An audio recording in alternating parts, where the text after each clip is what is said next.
Ketua Umum Partai Demokrat Agus Harimurti Yudhoyono memimpin konsolidasi seluruh Ketua Dewan Pengurus Daerah Partai Demokrat se-Indonesia pada siang tadi. Konsolidasi yang dinamakan Commanders Call ini digelar untuk mendengar masukan jajaran DPD partai untuk menentukan langkah politik Demokrat ke depan. Commanders Call dengan para ketua DPD Indonesia hadir, tentunya kita ingin terus berkomunikasi dengan jajaran pimpinan baik di tingkat provinsi maupun kabupaten kota. Demokrat ingin tentunya membuka peluang ke depan. Saya perlu mendengar langsung dari para ketua DPD karena suara kader di bawah juga harus kita dengarkan. Nanti ya pada saatnya akan kita sampaikan ya. Terima kasih ya. Sementara itu, Baca Pres PD Perjuangan Ganjar Pranowo mengaku belum berkomunikasi langsung dengan Partai Demokrat. Namun Ganjar menyatakan DPP PDIP menjalin komunikasi intens dengan Demokrat. Usai Partai Demokrat meninggalkan koalisi perubahan.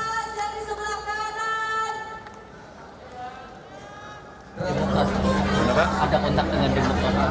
Teman-teman Demokrat saya kira komunikasi terus-menerus ya setelah kejadian dengan teman-teman dari DPP. Saya mendapat informasi, tapi kalau saya pribadi Yang dari Banten katanya mendukung Bapak? Ya, terima kasih. Mari kita buka lembaran baru ke depan. Kita harus segera move on. Ketua Umum Partai Demokrat Agus Harimurti Yudhoyono sudah move on setelah memutuskan keluar dari koalisi perubahan dan mencabut dukungan kepada Anies Baswedan. Demokrat siap menyambut peluang bergabung dengan koalisi lain yang punya kesamaan visi. Direktur Eksekutif Poltreking Hanta Yuda menyebut, Partai Demokrat memang lebih realistis bergabung dengan koalisi yang sudah terbentuk dibanding membentuk poros baru. Meski kemungkinan AHY menjadi cawapres di dua koalisi itu sangat kecil. Dari data preferensi pemilih Demokrat dan faktor kecocokan, Partai Demokrat disebut cenderung lebih mungkin bergabung dengan koalisi pendukung Prabowo Subianto. Setelah Anies ke Prabowo, baru ke Ganjar. Kalau mengikuti preferensi, lebih ke Prabowo. Tingkat kesetujuan pemilih Demokrat lebih ke Prabowo, baru ke Ganjar. Chemistry siapa? Kalau kita lihat memang tidak ada masalah ya. Kita lihat ini gambarnya pas ini Pak Jokowi, Pak SBY dan Pak tidak ada masalah komunikasi dengan Pak Prabowo ya. Nah jadi paling mungkin dibandingkan misalnya ada tanda petik agak dingin hubungan komunikasi politik kebukuan antara Pak SBY dan Ibu Mega. Meski demikian, sinyal rekonsiliasi Demokrat dan PDI Perjuangan yang muncul semakin membuka kemungkinan Demokrat bisa saja merapat mendukung Ganjar Pranowo. Teka-teki arah koalisi Partai Demokrat akan ditentukan oleh pengumuman Ketua Majelis Tinggi Partai Demokrat Susilo Bambang Yudhoyono dalam waktu dekat. Tim Liputan, Kompas TV.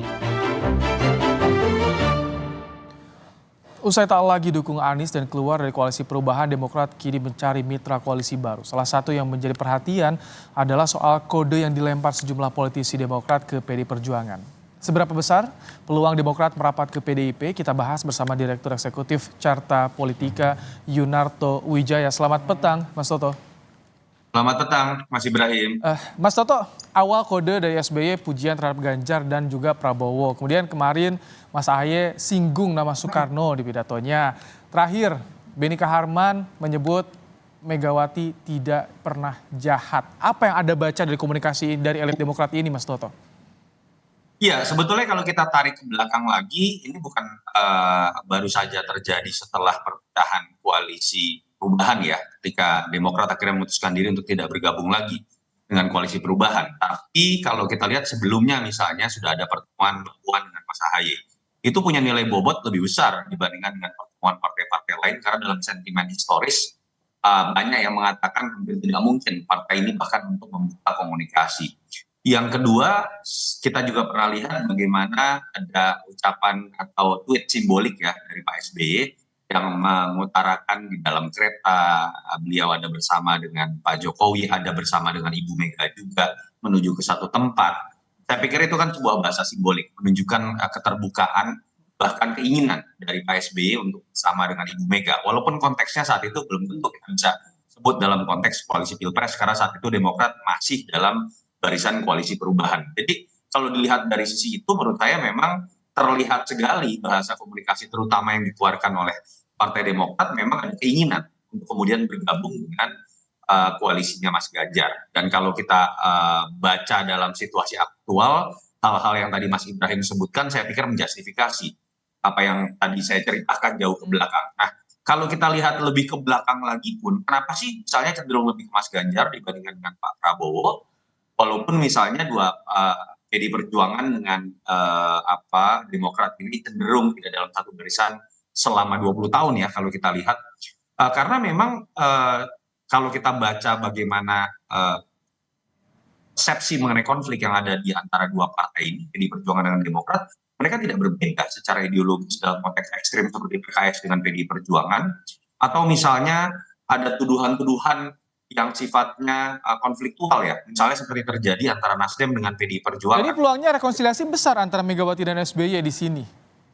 Ya, kalau kita lihat sangat mungkin statement dari Mbak Puan pun tetap membuka kemungkinan. Memang tinggal kata kuncinya adalah di Ibu Mega dan Pak SBY. Saya pikir kalau ada pertemuan yang terjadi di antara kedua sosok tersebut, bukan hanya dalam konteks Pilpres loh. Ini kita akan melihat sebuah kesejukan dalam konteks yang lebih besar, rekonsiliasi bangsa antar dua tokoh bangsa yang memang bisa dianggap paling senior saat ini. Walaupun tadi tokoh bangsa bukan konteksnya Pilpres, tapi kan bisa saja ini berpengaruh pada elektoral nih Mas Toto. Kalau hitung-hitungannya, gambarannya, efeknya lebih banyak bagi Demokrat itu kemana ketika merapat ke Ganjar atau ke Prabowo nih Mas Toto? Iya, saya pikir keduanya bisa dikatakan dalam posisi berimbang ya, karena partai ini kan kita tahu partai yang memang cenderung garis komandonya ini terpusat pada nama Yudhoyono. Jadi ketika Mas AHY dan Pak SBY sudah memutuskan, saya pikir secara otomatis mereka tidak terlalu sulit untuk menyulitkan barisan. Apalagi kalau dibingkainya dalam konteks rekonsiliasi besar yang saya pikir sulit untuk ditolak oleh siapapun.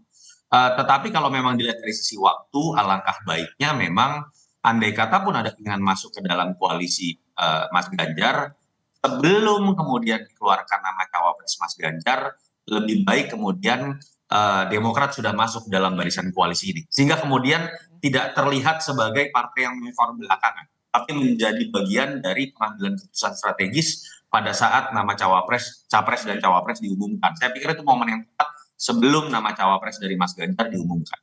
Tapi ini ada simbiosis mutualisme nggak bagi yang sedang dicarinya, misalnya Ganjar dan juga Prabowo-nya ketika Demokrat merapat nih? Hitungan elektoralnya bagaimana? Sudah tentu ketika kita berbicara pertarungan yang cenderung ketat, dengan masuknya Caimin ke dalam barisan Mas Anies yang bisa menopang kelemahan Mas Anies di Jawa Timur, kan pertarungan cenderung lebih merata nih sekarang.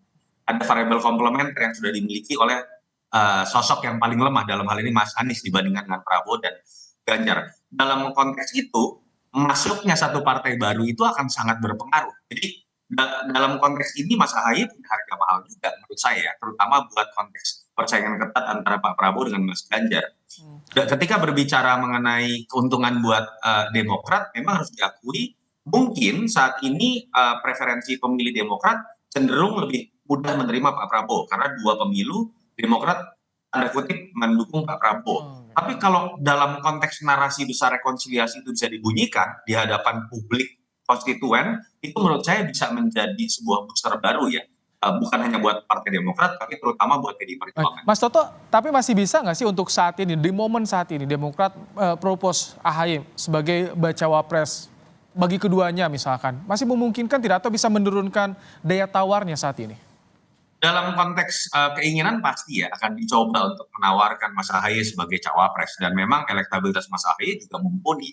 Tetapi kalau dalam konteks timing atau kemudian bicara konstelasi terkini, saya pikir Partai Demokrat juga cukup menyadari sikapnya harus lebih realistis karena dia akan menjadi partai yang belakangan masuk, entah itu kepada koalisi Mas Ganjar atau koalisi Pak Prabowo.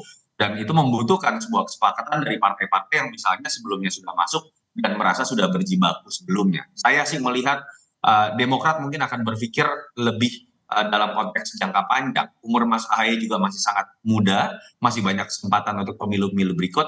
Dalam konteks power sharing, saya pikir mungkin bargainingnya lebih kepada power sharing untuk bicara menteri dan jabatan lain, tapi tidak untuk memaksakan diri untuk level cawapres. Kemarin kan sempat disinggung juga soal Jokowi ini peluangnya kalau menurut Anda peluang lebih banyak kemana nih untuk saat ini Demokrat merapatnya, dan timingnya kapan sih lebih baiknya kalau menurut Anda nih, Mas Toto? Ya tadi, sebenarnya ini kan masuk pertanyaan pertama tadi, Mas Ibrahim. Kalau menurut saya narasi besarnya malah akan menjadi sebuah wow effect ketika Demokrat masuk ke dalam koalisi Mas Ganjar. Karena tadi ada narasi besar yang lebih dari sekedar berbicara mengenai kondisi aktual, lebih dari sekedar berbicara mengenai power sharing, tapi sebuah rekonsiliasi dari sentimen historis yang selama ini dianggap menjadi menjadi cacat lah secara sentimen historis, baik untuk PDI Perjuangan ataupun Demokrat. Dan kapan waktunya tadi, ketika kemudian Demokrat bisa masuk sebelum penentuan dari cawapres, entah itu koalisi Mas Ganjar atau Pak Prabowo, saya pikir kotel efek juga tetap akan bisa didapatkan, walaupun tidak sebesar ketika Mas Ahy bisa menjadi cawapres. Dan kurang dari 2 bulan nih pendaftaran Capres-Cawapres akan segera dibuka. Tentu harus berkejaran juga dengan waktu. Terima kasih Mas Toto Yunarto Wijaya, Direktur Eksekutif Carta Politika, telah menyampaikan pandangannya dalam program Kompas Petang sore hari ini.